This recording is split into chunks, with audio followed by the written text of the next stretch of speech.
ጽዋዕ ደራሲ ዲያቆን ታደሰ ወርቁ፣ አዘጋጅ ገብረ መስቀል ወርቅነህ።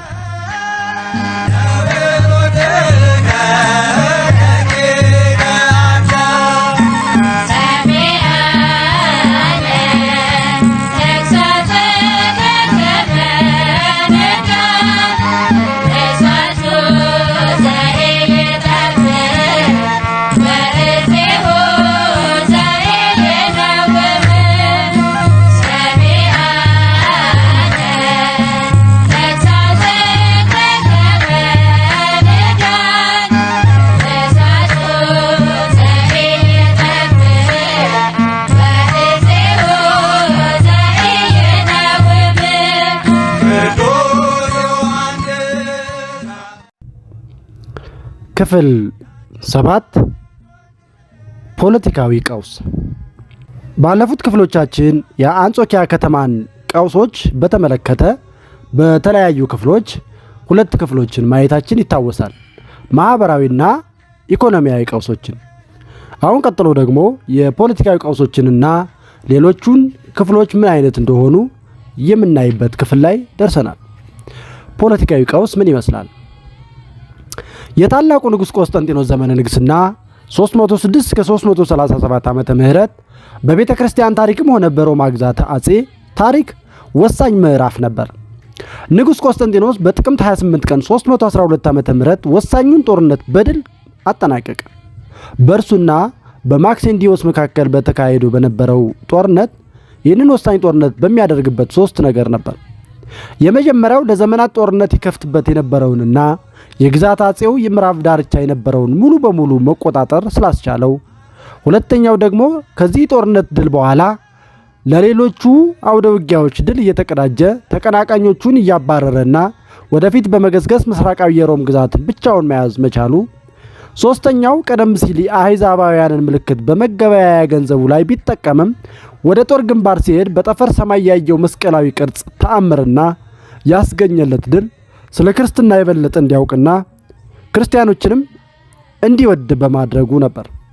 ይህን ጦርነት በድል አድራጊነት ያጠናቀቀው በቀጥታ በክርስቲያኖች አምላክ በእግዚአብሔር ረድኤት ወይም አጋዥነት እንደሆነም ያምን ነበር። ከዚህን ጊዜ ጀምሮ አዲሱን ሃይማኖት ክርስትናን የግዛት አጼው ተቀባይነት ያለው ሃይማኖት መሆኑን ይፋ አድርጓል።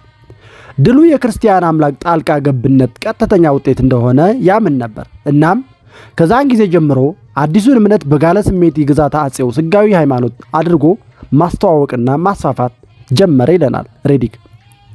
ቅዱስ ዮሐንስ አፈወርቅ ከመወለዱ 25 ዓመታት ቀደም ብሎ በ323 ዓመተ ምህረት ታላቁ ቆስጠንጢኖስ የሮማ ግዛት አጼ ዋነኛ ገዢ ሆኖ ነበር።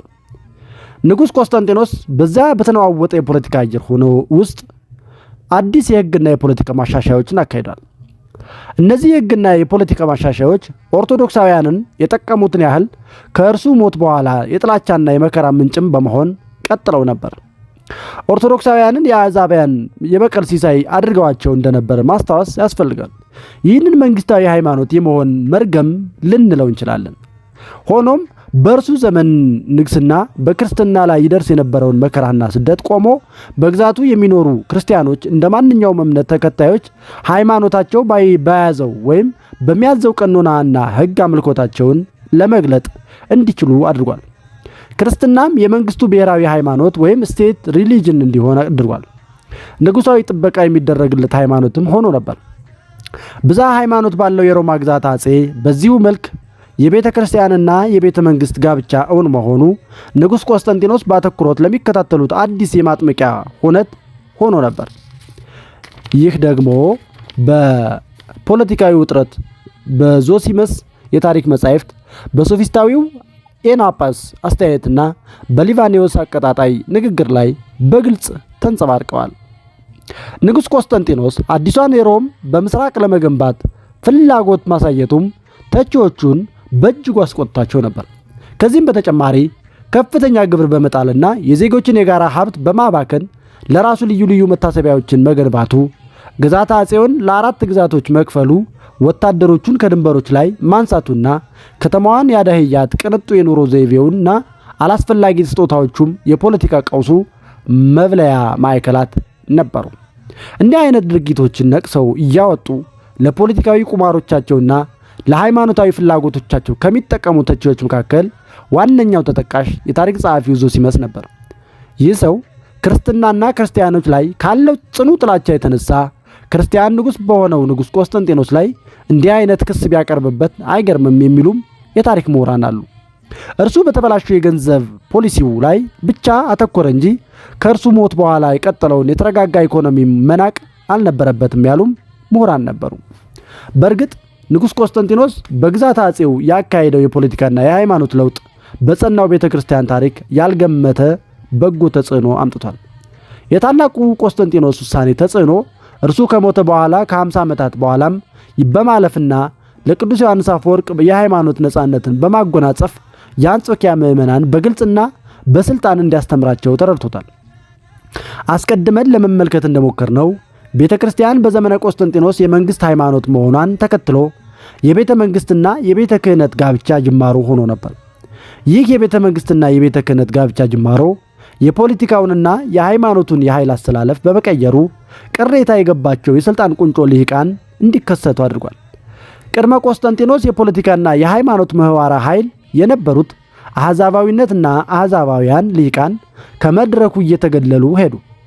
በዘመነ ቆስጠንጢኖስ ደግሞ ክርስቲያናዊነትና ክርስቲያናዊ ልሂቃን የፖለቲካና የሃይማኖት ማኅፀነ ልቡና እየሆኑ ወደ መድረኩ መጡ። ይህ የኃይል አስተላለፍ ባለበት ሁኔታ ቆስጠንጢኖስ አረፍተ ዘመን ገታው። የእርሱን እረፍት ተከትሎ ግዛተ አጼው በሦስቱ ልጆቹ በወንድሙ በሁለቱ ያጎቱ ልጆች መካከል በስልጣን ሽኩቻና ክፍፍል ይታመስ ጀመር።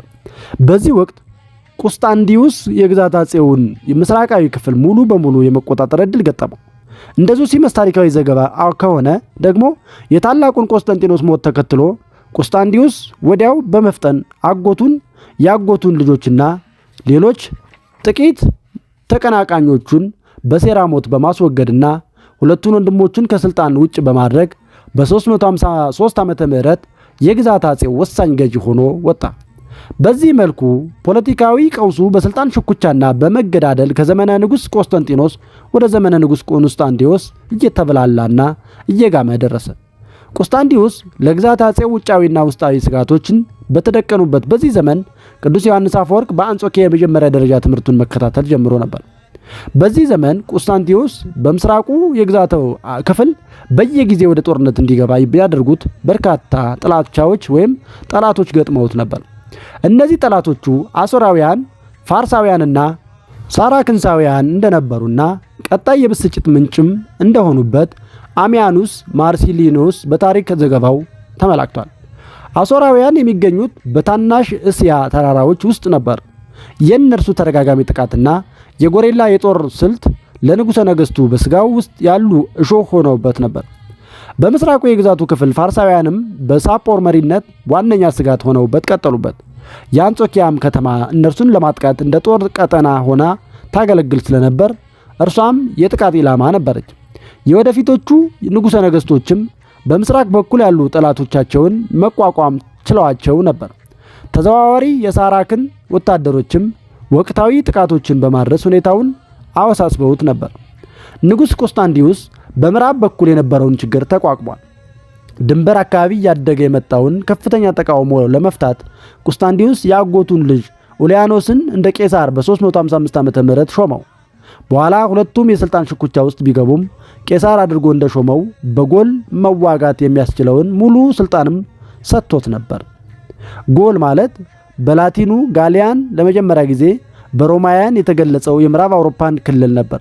የዛሬዋን ፈረንሳይን፣ ሉዘምበርግን፣ ቤልጂየምን፣ አብዛኛውን ስዊዘርላንድን፣ ሰሜን ኢጣሊያን፣ ኔዘርላንድስን፣ ጀርመንን በተለይም የራይን ምዕራብ ዳርቻን የሚያካትት ሲሆን የሴልቲክ እና የአኩታኒ ጎሳዎችም ይኖሩበት ነበር ተብሏል።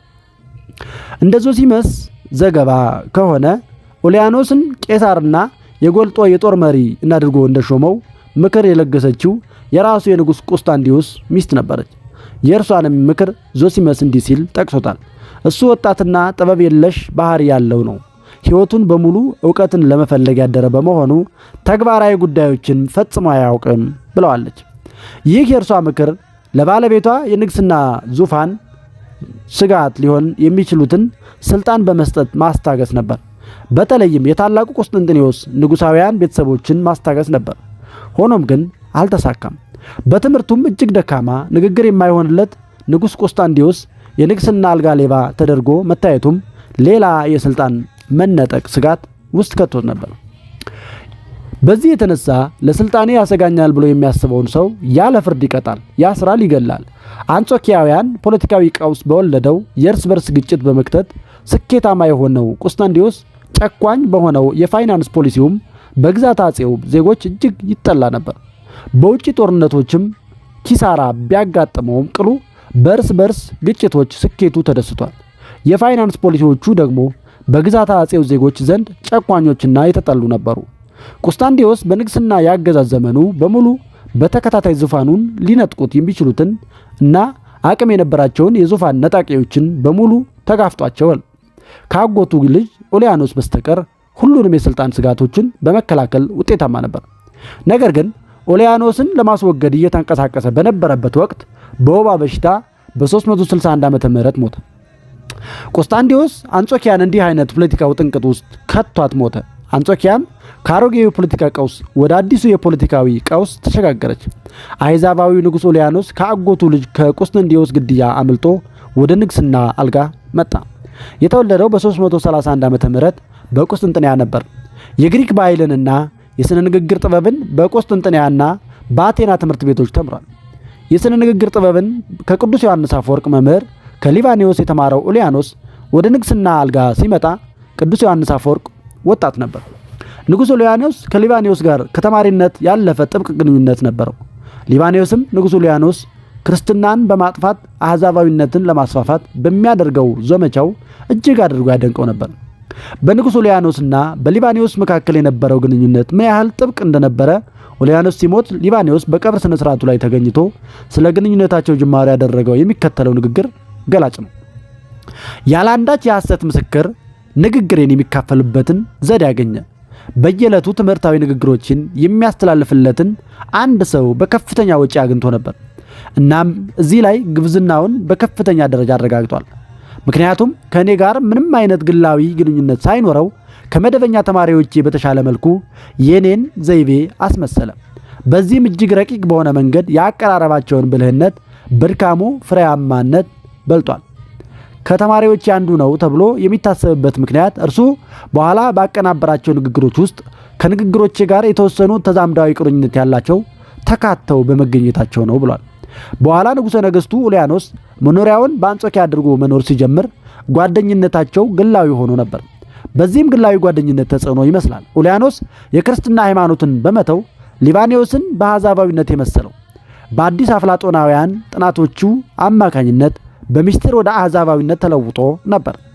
በክርስትና ወደ አሕዛብነት መቀየሩን ለ10 ዓመታት ሚስጥር አድርጎም ነበር። ኡልያኖስ ንጉሠ ነገሥት ከመሆኑም ተከትሎ ከ10 ዓመታት ሚስጥር በኋላ አሕዛባዊነቱን በአደባባይ ማመኑን አሚያኑስ ማርሲሊዮኑስ እንዲህ ሲል ጽፏል። የፈለገውን ማድረግ የሚችልበት ጊዜ እንደደረሰ ባየ ጊዜ የልቡን ሚስጥር ገልጦ አብያተ ጣዖታት እንዲከፈቱ፣ ተጎጂዎች አሕዛብ ወደ መሰዊያቸው እንዲመጡና አምልኮ ጣዖት ደግሞ ዳግም እንዲጀመር በግልጽና በመደበኛ አዋጆች ትእዛዝ ሰጠ ብሏል። አሕዛባዊነቱን በዚህ መልኩ ይፋ ካደረገ በኋላ ክርስቲያኖች ላይ ቀንበር ማጽናትና ዋነኛ ሥራው አደረገው። በዚህም የተነሳ እንደ ሊባኖስ አይነት የአሕዛባዊ ፈላስፎች ፈነጠዙ። በክርስቲያኖቹ ዘንድ ደግሞ ሐዘን ሆነ። በኡልያኖስ ዘመነ አገዛዝ በቅዱስ ዮሐንስ አፈወርቅ ዘመነ ወጣትነት የፖለቲካና የሃይማኖት የኃይል አስተላለፍ ሙሉ በሙሉ ማለት በሚቻልበት ደረጃ ከክርስትና ልሂቃን ወደ አሕዛብ ልሂቃን ሚጠት ማድረግ ጀመረ። በንጉሥ ቆስጠንጢኖስ ዘመነ ንግሥና የተመሠረተው የቤተ መንግስትና የቤተ ክህነት ጋብቻ በዘመነ ኡልያኖስ ፍቺ አደረገ። ከዛም የቤተ መንግስትና የቤተ አሕዛብ ዳግም ጋብቻ ተመሰረተ። በፖለቲካዊ ረገድ የሮማ ግዛት አጼ ከፍተኛ ለውጥ እያሳየ ነበር። በክፍለ ዘመኑ በመጀመሪያ ላይ ንጉሠ ነገሥት ቆስጠንጢኖስ መንግስታዊ ጉዳዮችን ከቤተ ክርስቲያን ጉዳዮች ጋር የመቀላቀል ሂደት ጅማሮ ነበር። ዮሐንስ ወጣትነት ዕድሜ ላይ በነበረበት ወቅትና የኡልያኖስ ደጋፊ በነበረው ሊቫኒዮስ ስር የሥነ ንግግር ክህሎት ጥበብን በሚጠናበት ዘመን ወይም በሚያጠናበት ዘመን ንጉሠ ነገሥት ኡልያኖስ ይህንን ልማድ ለወጠው። ይህን የቤተ መንግስትና የቤተ አሕዛብ ዳግም ጋብቻ ተከትሎ በቤተ ክርስቲያን ውስጥ በዘመነ ቆስጠንጢኖስ ግዛት አጼ የፖለቲካና የኢኮኖሚ ተጠቃሚ የነበሩ ኃይሎች በስልጣን ትግል ውስጥ ገቡ። ይህን ራድኬ ከቆስጠንጢኖስ ዘመነ ንግስና ጀምሮ በቤተ ክርስቲያን ውስጥ ሆነው የግዛት አጼውን ልዩ ጥቅም ያገኙ የነበሩ አሁን ራሳቸውን ከስልጣን ሽኩቻው ማዶ ሆነው አገኙት ሲል ገልጦታል። ቤተ መንግስቱን በተቆጣጠረው አሕዛብ የፖለቲካ ኃይልና ከቤተ መንግስቱ በተገፋው ክርስቲያን የፖለቲካ ኃይል መካከል የሚደረገው የስልጣን ትግል አንጾኪያን የፖለቲካ አፈ እቶን አድርጓት ነበር።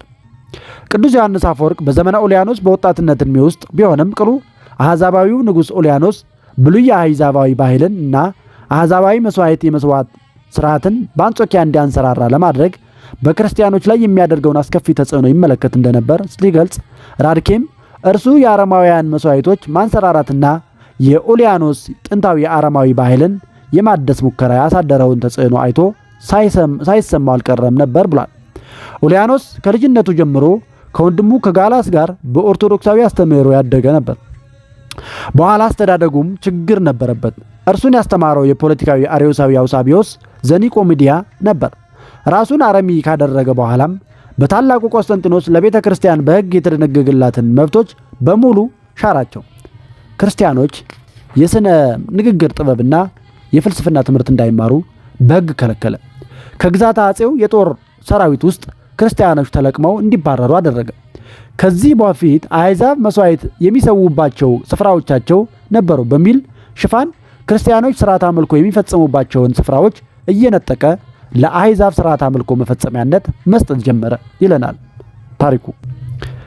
ኡልያኖስ በአንድ በኩል ከቆስጠንጢኖስ የተሻለ ሕግ ደግ ንጉሥ ለመምሰልና የክርስቲያኑን ድጋፍ ለማግኘት በቆስጠንጢኖስ ዘመነ ንግስና በግዞት ያሉ ክርስቲያኖችን ወይም ኦርቶዶክሳውያን አባቶች እንዲመለሱና ወደ መንበራቸው እንዲመለሱ ሲያደርግ፣ በሌላ በኩል ደግሞ ኦርቶዶክሳውያን ባለስልጣናትና ከስልጣናቸው እየነቀለ ቁልፍ የሆኑና ዋና ወታደራዊና አስተዳደራዊ ስልጣኖችን ክርስቲያኖችን ለሚጠሉና ለሚበድሉ ሰዎች ይሰጥ ነበር።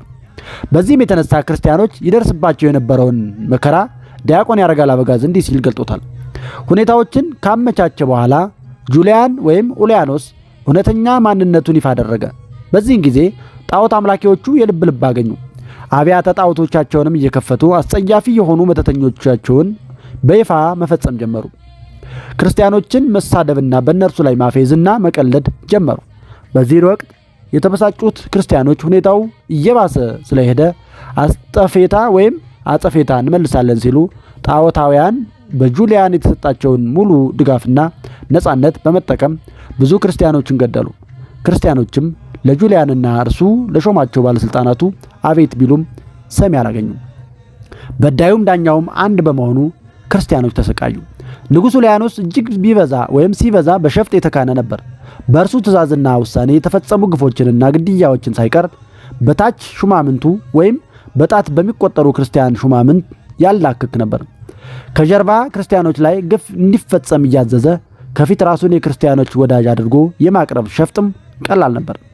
የአንጾኪያ ቤተ ክርስቲያንም እርሱ የክርስቲያኖች ወዳጅ ነው በሚሉ እና እርሱ ክርስቲያኖችን በድብቅ የሚያሳድድ ነው በሚሉ አካላትም እንደትታመስ ምክንያት ሆኖ ነበር። ይህን በተንኮልና በሴራ የተሞላ ሸፍጡ ውሎ አድሮም ቢገለጥም እስከዛው ግን ብዙ ክርስቲያኖችን በማሳሳት የክርስቲያኖች የልዩነትና የግጭት አጀንዳም ሆኖ ነበር። ሞት አይቀርምና በ363 ዓመተ ምህረት ይህን ሁሉ የመከራ ዶፍ ለአጭር ጊዜም ቢሆን ከ361 ዓመተ ምህረት እስከ 363 ዓመተ ምህረት በክርስቲያኖች ላይ ሲያዘንብ የነበረው ኡልያኖስ በጦር ሜዳ ላይ እያለ በድንገት ሞተ። በክርስቲያኑ ዘንድ ሁለት አይነት የተደበላለቀ ስሜት ተፈጥረው ነበር። በአንድ በኩል አረማዊው ንጉሥ በመሞቱ እረፍት ተሰምቷቸው ነበር። በሌላ በኩል ደግሞ ወደፊት የሚመጣው ንጉሥ እንደ ኡልያኖስ ጨካኝ ላለመሆኑ እርግጠኞች አለመሆናቸው ታውከውም ነበር። በዚህ ወቅት ቅዱስ ዮሐንስ አፈወርቅ ተጠምቆ ክርስቲያን ባይሆንም የኡልያኖስ ክፋት ግን በግልጽ ይታወሰው ነበር። ኡልያኖስ ሞቶ ሌላ ኡልያኖስ ቤተ መንግስቱን ተቆጣጥሮ የክርስቲያኖችን ነጻነት ሊገፍ እንደሚችል እርሱም ጥርጣሬ ነበረው።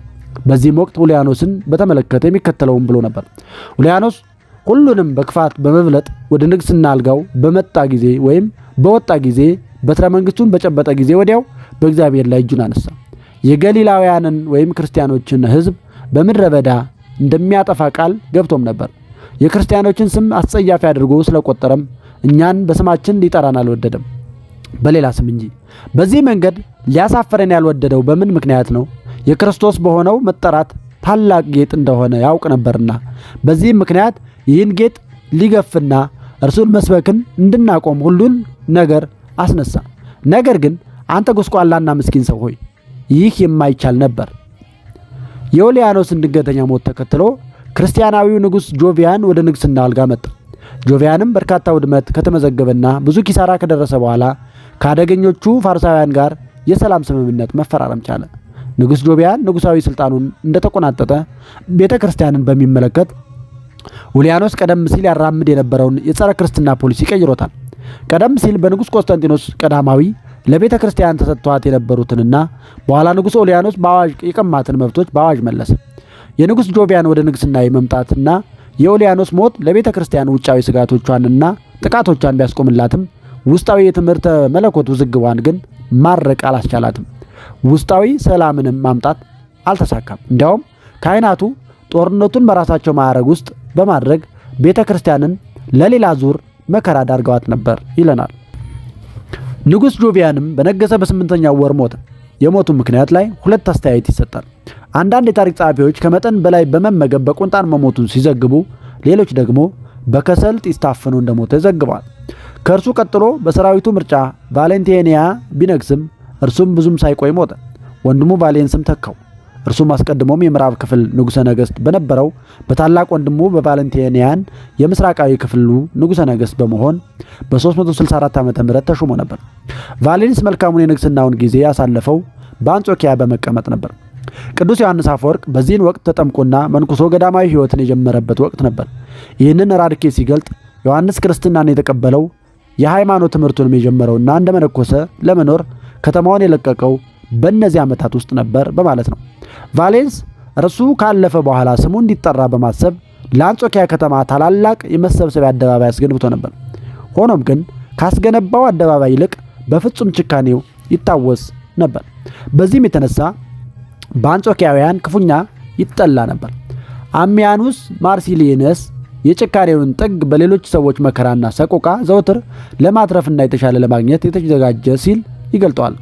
የዘመኑን የጦር ክህሎትም ሆነ አካዳሚያዊ ትምህርቶች ያልተማረና ያልሰለጠነም ሰው ነበር። ወንድሙ ንጉሥ ቫሌንቲኒያ ኦርቶዶክሳዊ ቢሆንም ቫሌንስ ግን እንደ ቆንስጣንዲዮስ ነፍሰ በላ አርዮሳዊ ነበር። ቫሌንስ መፍቀሪ አርዮስ መሆኑን ተከትሎ ደግሞ ኦርቶዶክሳውያን አባቶችንና ክርስቲያኖችን መከራ በማጽናት እንዲሰደዱም አድርጎ ነበር። ይህን ከማድረግም በላይ በኦርቶዶክሳውያንና በአርዮሳውያን መካከል ያለውን የሃይማኖት ልዩነት በማጎን በአንጾኪያ ሃይማኖታዊ ግጭት እንዲቀሰቀስ አድርጎም ነበር።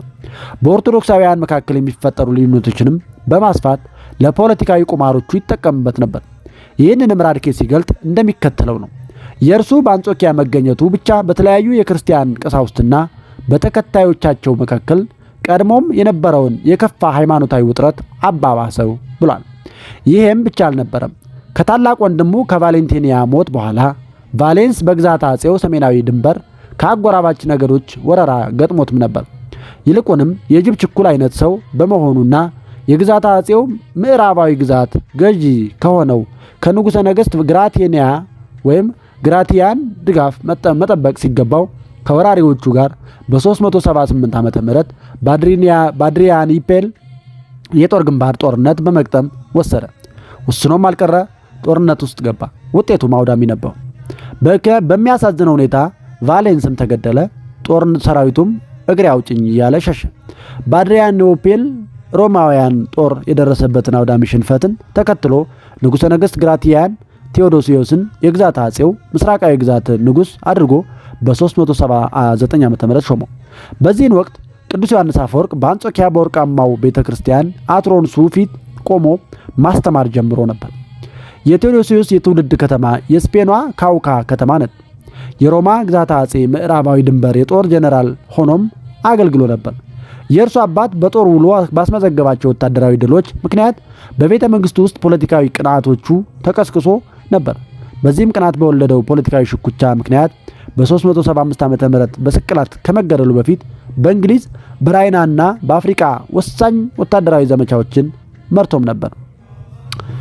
ይህ አካባቢ እንግዲህ በሮማ ግዛት አጼ ትሬሺያ ወይም ትራኪ እየተባለ ይጠራ ነበር። የዛሬዋ የቱርክ ሰሜን ምዕራብ ክፍል የሆነው የኤድሪን ግዛት ነው። ቱርክን ከግሪክና ከቡልጋሪያ ድንበር ጋር የሚያዋስን ግዛት ነው። አድሪያኖፕል የሚባለው ቦታ ማለት ነው። ካውካ የሚባለው የስፔኗ ቦታ ደግሞ ዛሬ ኮካ ተብሎ ነው የሚጠራው። ኮካ የካስቲል እና የሊዮን ራስ ገዝ ማህበረሰብ አካል በሆነው በሴጎቪያ አውራጃ በማዕከላዊ ስፔን ውስጥ የሚገኝ ነው።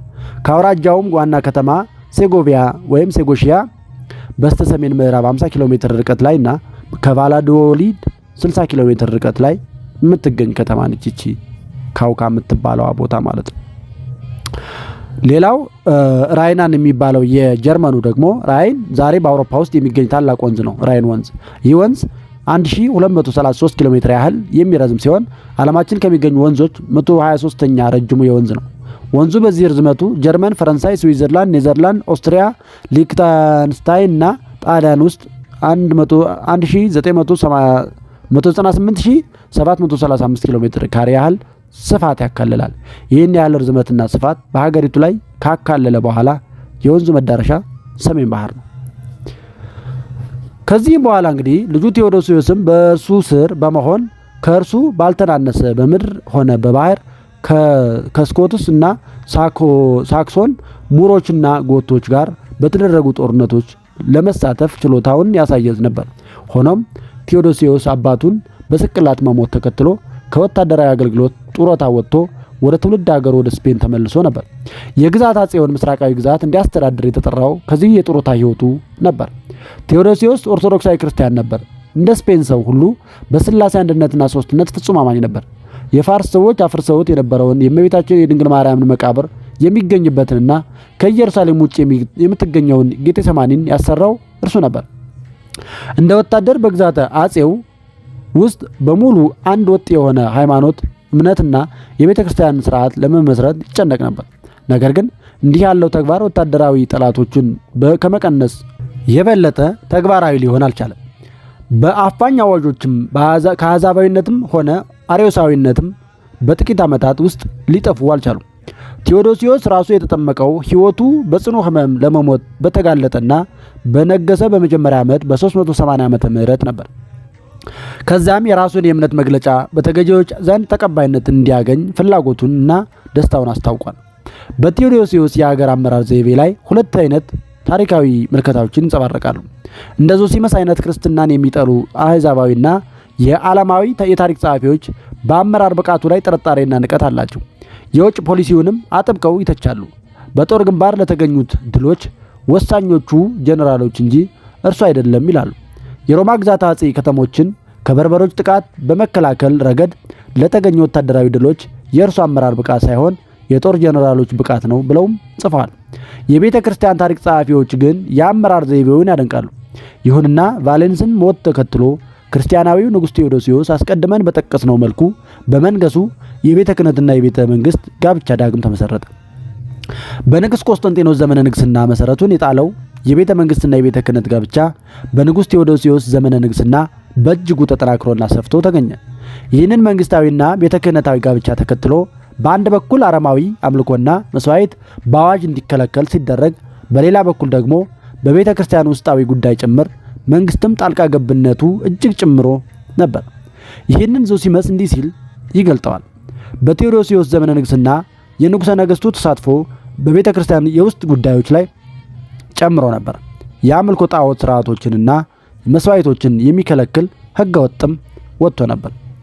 ሆኖም ግን ከዚህ በፊት ሆኖ በማያውቅ ሁኔታ ቤተ ክህነቱ በፖለቲካ መሪዎችና በአገሪቱ ማህበራዊና ፖለቲካዊ እንዲሁም ኢኮኖሚያዊ ጉዳዮች ላይ ከፍተኛ ተጽዕኖ ያሳድር ነበር።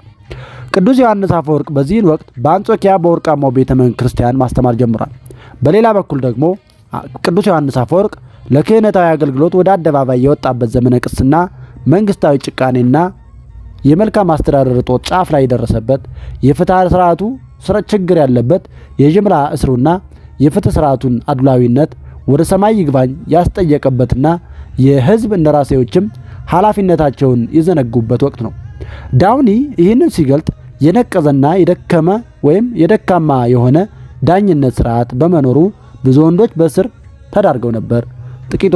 ጥቂቶች የዘነጓቸው ዳኞችም ብዙውን ጊዜ ተከሳሾቹንና ይረሷቸው ወይም ችላ ይሏቸው ነበር ብሏል። እነዚህን ሁሉ የፍትህ መጓደሎች ለማስተካከል የአሕዛብ እንደራሴዎች ጣልቃ በመግባት አልደፈሩም ነበር በማለት ጽፏል ዳውኒ። እንዲህ አይነት የፍትህ እጦት የወለደው ፖለቲካዊ ቀውስ ወዴት ሊያመራ እንደሚችል አንጾኪያ ካሳለፈችው ታሪካዊ ሁነት አንጻር በወቅቱ ሊቫኒዮስ ትንታኔ አቅርቦ ነበር። ሊቫኒዮስ በትንታኔ በ354 ዓመተ ምህረት የተከሰተውን ህዝባዊ አመጽ ተከትሎ በገዢዎቹ ድርጊት የተቆጣው ህዝብ ወደ ገዢዎቹ መኖሪያ ቤት በማምራት ከገደላቸው በኋላ አስክሬናቸውን በከተማ እየጎተተ እያዞር እንደነበር ተመላክቷል። ከዚህም በተጨማሪ ኢኮኖሚያዊ ቅሬታው ፖለቲካዊ አለመረጋጋቱን በማባባስ ውባን አንጾኪያን ልትፈነዳ የተዘጋጀች ባሩድ አድርጓት እንደነበረ ራርኬ ሲገልጥ የኢኮኖሚ ቅሬታ የፖለቲካ አለመረጋጋቱን አባብሶታል፣ በአንጾኪያ ሊፈነዳ የተዘጋጀ የጥይት ዱቄት ማስቀመጫ ሆና ነበር በማለት ገልጾታል። ኡልያኖስ ሞቶ ጆቫኒያ ሲተካ በቤተ ክርስቲያን ላይ የሚደርሰው መከራ ተግ ቢልም ሃይማኖታዊ ክፍፍል የወለደው ፖለቲካዊ ቀውሱ ግን እንደጋመ ነበር። ጆቫኒያ ሞቶ ቫሌንቲያና ወይም ቫሌንቲኒ ሲተካ አርዮሳውያን በቤተ ክርስቲያን ላይ የሚያደርሱት ጉዳት ቢቀንስም የስልጣን ሽኩቻው በወለደው ፖለቲካዊ ቀውስ ሳቢያ ትርምሱ እንደቀጠለ ነበር። ቫሌንቲኒያ ሞቶ አርዮሳዊው ቫሌንስ ሲተካ አርዮሳውያን ማንሰራራት ቢጀምሩም ፖለቲካዊ ቀውስን ከማባባስ ባለፈ ቤተ ክርስቲያንን መቆጣጠር አልቻሉም ነበር። ከዚህም በኋላ ክርስቲያናዊው ንጉሥ ቴዎዶሲዮስ ወደ ንግስናው አልጋ ቢመጣም በቤተ ክርስቲያን የውስጥ ጉዳይ ፖለቲካዊ ጣልቃ ገብነቱ ግን አየሎ እንደነበር ይዘገባል። ይህ የፖለቲካዊ ቀውሱ ይህንን ይመስላል። ሃይማኖታዊ ቀውሶች ደግሞ ምን ሊመስሉ እንደሚችሉ በቀጣይ ክፍል እንመለከታለን። እስከዛው ቸርን ሰንብት። ወስብሐት ለእግዚአብሔር ወለወላዲቱ ድንግል ወለመስቀሉ ክቡር። ይቆያል።